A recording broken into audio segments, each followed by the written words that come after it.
करते थे, घर वालों ने उनका व्यापार चालू करवा दिया, वो भी ठप हो गया, उनको नौकरी में लगा दिया, वहां से भी छोड़ छाड़ के आ गए। क्यों?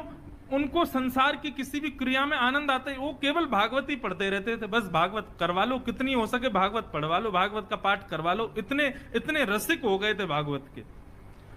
तो किसी पड़ोसी ने आकर के कान भर दिए, बोले इसका ब्याह करा दो, पत्नी आएगी, अकल ठिकाने आ जाएगी।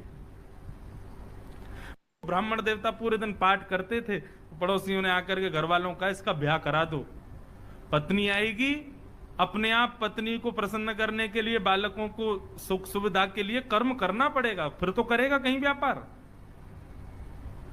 ब्याह हो गया, लेकिन ब्याह के बाद भी उनकी स्थिति बदली नहीं। वो भागवत जी पढ़ते रहते थे, भागवत जी का पाठ करते रहते थे। 2-4 साल तक पत्नी ने सहा, कुछ दिन कहा, पत्नी ने कहा ये तो मानेंगे नहीं, अब घर चलाने के लिए कुछ तो करना, तो मैं ही करती हूं। तो 2-4 घरों में जाके रोटी बनाती थी, उनकी पत्नी ये काम करती थी। पूरे दिन बेचारी लगी रहती, रात्रि में आकर के घर में बैठती, भोजन बनाती, दोनों पति पत्नी पाते।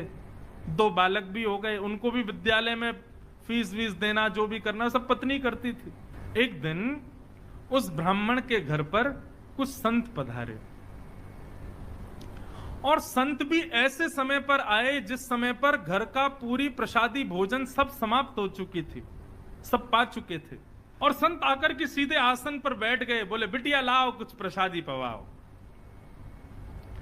अब प्रसादी तो कुछ थी नहीं, और कभी रसोई में जाए, कभी कहीं जाए, कभी कुछ करे, कभी कुछ करे, कोई योग्य कुछ भी साधन नहीं मिला। बार